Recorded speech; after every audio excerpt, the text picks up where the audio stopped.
It is a dilemma which has animated most of my adult life, I would say until a few years ago when my parents made aliya. It's a dilemma which I've discussed at length with many of my Olim friends, and I would argue that it's the dilemma from the first moment in Jewish history. In fact, Jewish history is perhaps predicated on this dilemma.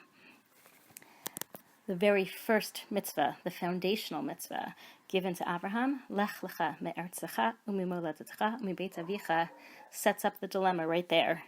The first mitzvah that Abraham receives is to go to Eretz Yisrael, but one could also frame it differently. One could frame it that the first mitzvah that Abraham receives is the mitzvah to leave his parents.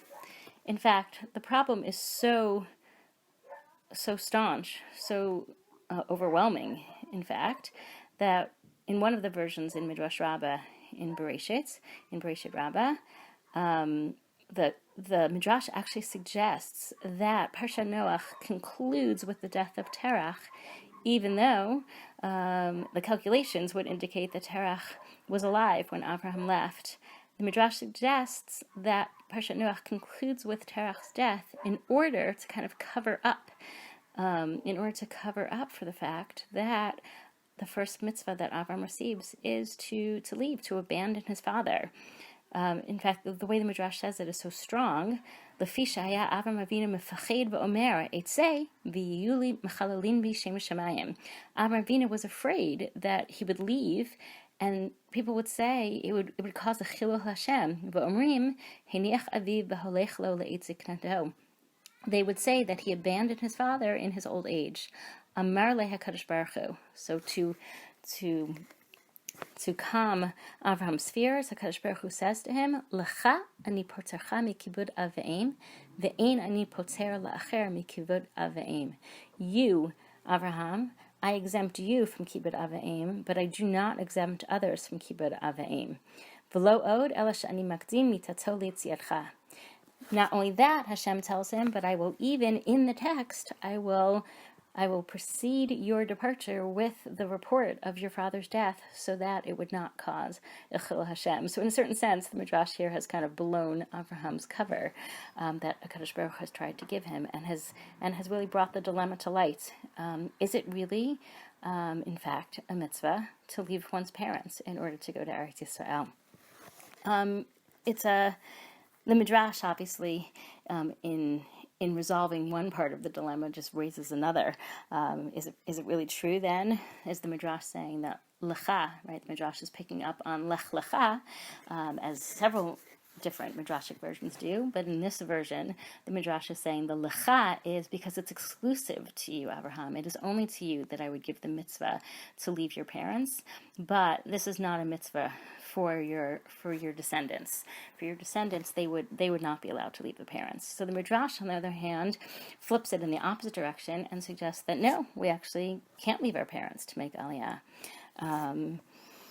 which raises a whole different set of questions. We know from the famous Gemara in Baba Metzia, Tanu Rabbanan, Minayin she'im amar lo aviv hitamei, o she'amar lo al tachzir shelo yishmalo, right? How do we know that if his father tells him to become tamei, or tells him not to return a lost object, that he should not listen to his father? Shne'amar, ish imo v'aviv tira'u v'etshaptotai tishmeru ani Hashem.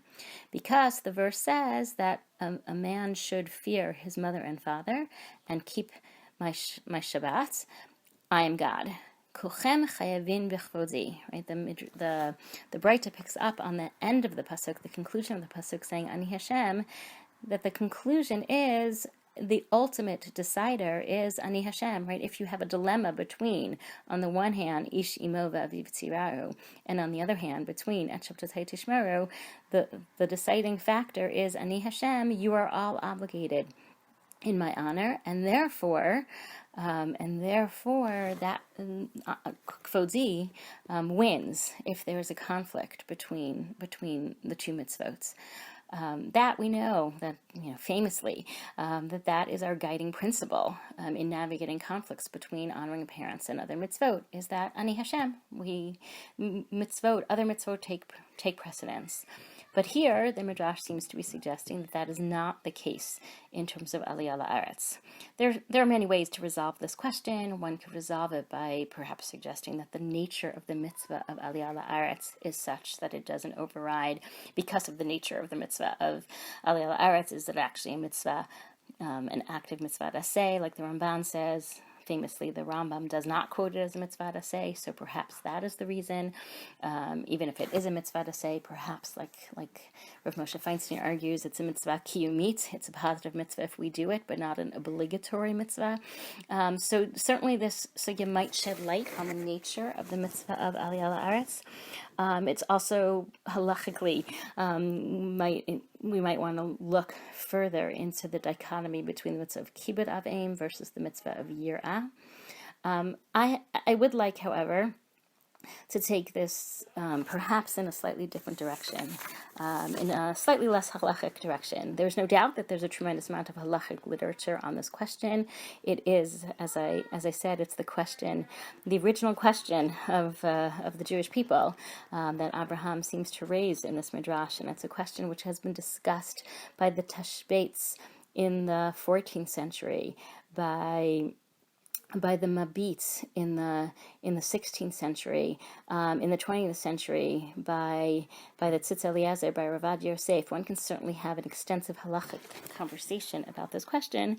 What I would like to do for the next few minutes is look at a very poignant story told in the Gemara, which I think perhaps gives us a more hashkafic outlook on this question. The Gemara in Kiddushin, in the section of Kiddushin dealing with Kibbud Avim, tells the poignant story of Rav Asi. The Gemara prefaces the story by telling us, the readers, that Rav Asi, Havele Hahi Ima Zakena. Rav Asi had an elderly mother, Shavka Va'azal La'ara Ad Yisrael. He left her, and he went to Eretz Yisrael. Shamadaka Azla Abatre. He hears that his mother is coming after him, right? The rumor gets to him that his mother has left Bavel and is making a journey to Eretz Yisrael, following him. Atalakame de Rabbi Yochanan. He comes before Rabbi Yochanan. Amar le Mahu latzeit me'aretz l'chutz la'aretz. He comes before Rabbi Yochanan to ask, what is the law regarding leaving Eretz Yisrael to go to chutz la'aretz? Without a moment's hesitation, Rabbi Yochanan says, Amar le asur, right? Rabbi Yossi says, obviously prohibited. Obviously, this is a line in the Gemara that one could dwell on for a while as well. But Rabbi Yochanan says, without any hesitation, that it is asur to leave Eretz Yisrael to go to chutz la'aretz.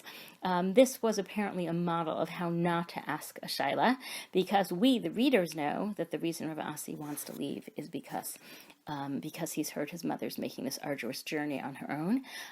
But he hasn't told Rabbi Yochanan that. So now, after Rabbi Yochanan's very clear and concise answer where he prohibits leaving Israel, Rav Asi rushes to clarify and says, Likrat ima mahu. What if my motivation for leaving Israel is actually to greet my mother? Again, she's making this long, arduous journey. Apparently he wants to go greet her, perhaps open to interpretation whether he's going because he feels bad that she's making the journey and wants to help her avoid the journey, or because he wants to make the journey with her.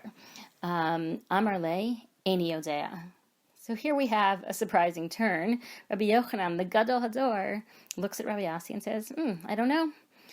Atrach Porta. So we can imagine that Rav Asi is perhaps a little discomfited.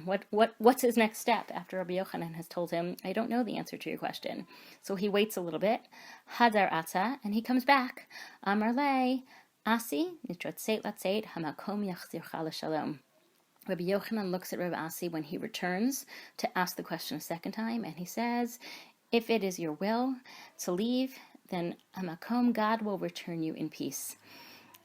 The poignant ending of the story is that Rabbi Asi hesitates a little longer. He approaches Rabbi Eliezer. He says, Chash v'shalom dilma mir tachratach. He's not sure. Is Rabbi Yochanan angry at him? He asks Rabbi Eliezer, what do you think? Rabbi Eliezer asks him, well, what did he say to you?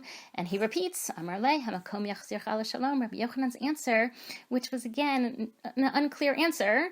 He didn't say, where previously he had just said asur, he didn't say mutar. He didn't say, no, if it's to greet your mother, it's permitted. Instead, His original answer was Eini Yodea, and he follows it up with Hamakom Yachzircha L'Shalom.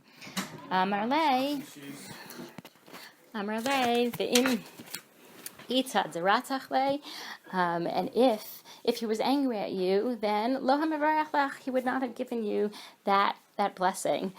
And so, after some delay, finally Rav Asi starts on his journey, and the tragically poignant end to the story is, as he's about to leave, Shama la'arona dekate, he hears that his mother's funeral procession is on its way.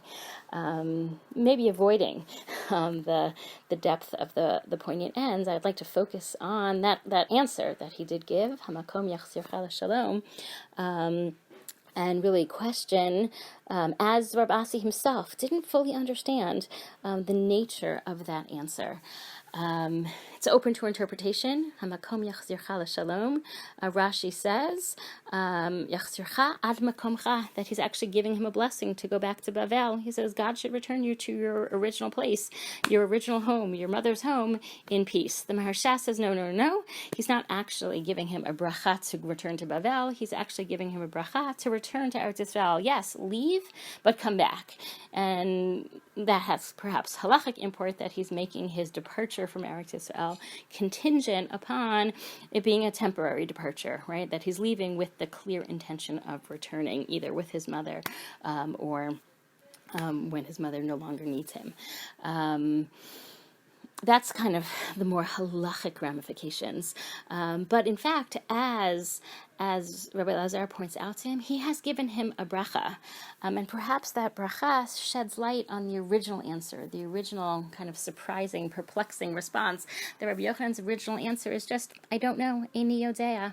Again, we go back to the Gemara in Bava Metzia, we should know, Ani Hashem, we know that decisions, conflicts between parents and mitzvot is usually determined by the rule of Ani Hashem. But here, apparently, Rabbi Yochanan doesn't invoke that obvious principle, and instead he says, I don't know. I actually don't know. And again, putting aside the nature of the mitzvah of aliya and putting aside Kibbud versus yirah, perhaps this tells us something about the nature of the conflict. This is not a case where a parent is trying to actively and intentionally prevent a child from performing mitzvah. This is a case where two values, both of which we hold dear, are now in conflict. And it is actually, Rabbi Yochanan is acknowledging when he says Eini Yodea, I think he's acknowledging that it's a real dilemma, and sometimes real dilemmas don't have obvious solutions. There isn't always an answer key in the back of the book in real life dilemmas. He really says Eini Yodea. Perhaps he needs to see Rav Asi come back the second time, and when Rav Asi comes back the second time, that gives him the answer. Nitratzeta, it's your will, right? Rav Asi, you're telling me in your persistence that it is the right thing for you to do, in which case you deserve the bracha. Either way you interpret the bracha, hamakom yachzircha l'shalom. Perhaps, in fact, we can now really understand Rabbi Yochanan's original response, his Eini Yodea response. We could read it slightly differently, with an emphasis not on the Eini Yodea, but Eini Yodea. I can't know the answer to this question, Rabbi Yochanan. We are outside the realm of objective halachic question, and we are in the realm of subjective. Eini, I can't know the answer. Nitratzeta, the answer in this case, when we really are looking at such a fundamental question of, again, two competing values, both of which are the right values to have. In that case, we can't have an objective. Perhaps we can't have, Rabbi Yochanan is arguing, an objective halachic response. Each case is different, each personality is different, the particulars of the case, the details of the situation, of the family dynamic. It might be a case where we can't have a perfect answer, but it does tell us a lot about the dilemma. It brings us back to Abraham, and it brings us back to the core dilemma of who we are as a Jewish people, and the need to lech lecha, the need to sometimes move ourselves, to sometimes physically and spiritually move ourselves towards God, but there's always this pull towards the lecha, towards the beit avicha, towards who we are originally and who we want to become, and sometimes the dilemmas don't have clear answers, but sometimes even being aware of the dilemmas is critical.